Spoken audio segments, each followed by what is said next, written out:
This is VOA News. Reporting by remote, I'm David Byrd. U.S. President Donald Trump has made his first comments about a widespread data breach across the U.S. government, downplaying the seriousness and impact of the cyber espionage campaign. AP's Ben Thomas reports.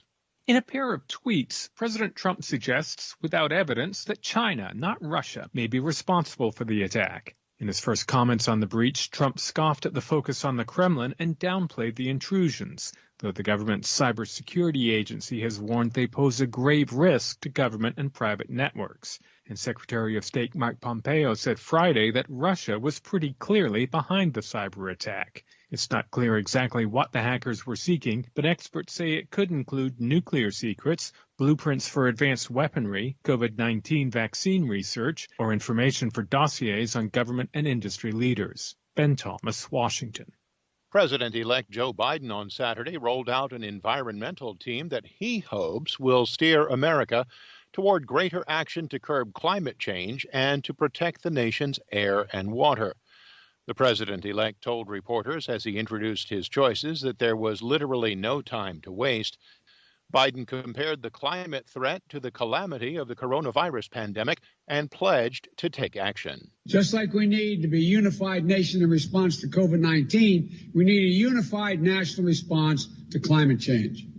We need to meet the moment with the urgency it demands, as we would during any national emergency. The approach is a shift from Donald Trump's presidency, which has been marked by efforts to boost oil and gas production while rolling back government efforts intended to safeguard the environment. You can find more on these stories and the rest of the day's news at voanews.com. You can also follow us on the VOA mobile app. This is VOA News. Britain's Prime Minister Boris Johnson says Christmas gatherings can't go ahead and non-essential shops must close in London and much of southern England as he imposed a new higher level of coronavirus restrictions on the region to curb spreading infections.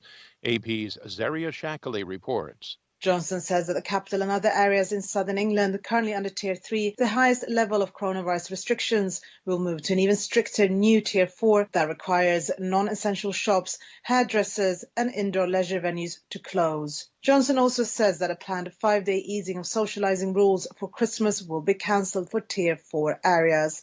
In England, those living in Tier 4 areas should not mix with anyone outside their own household at Christmas. No mixing of households will be allowed except for under very limited conditions outside in public places. Zaria Shackley, London.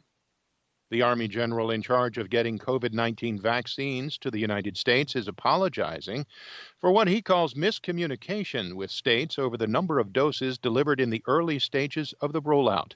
AP's Julie Walker reports. General Gus Perna says that's not happening with the newest vaccine. Distribution of Moderna vaccine has already begun. It's scheduled for rollout Sunday with Monday arrival across the country. As for states not getting the amount of Pfizer vaccine they expected, he says that was his planning error. I failed.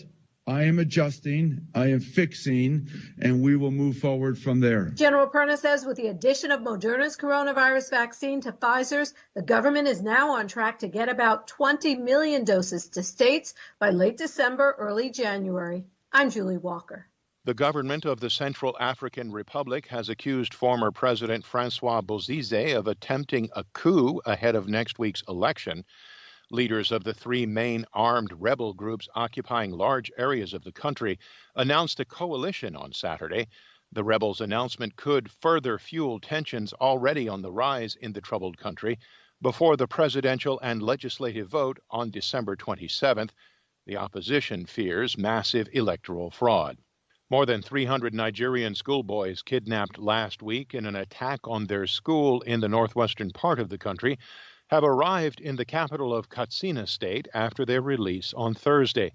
Friends and family gathered to greet the boys with tears and hugs as they arrived. Nigeria's Boko Haram jihadist rebels claimed responsibility for the abduction, saying they attacked the school because they believe Western education is un-Islamic. Be sure to log on to our website, voanews.com. Reporting by remote, I'm David Byrd, VOA News.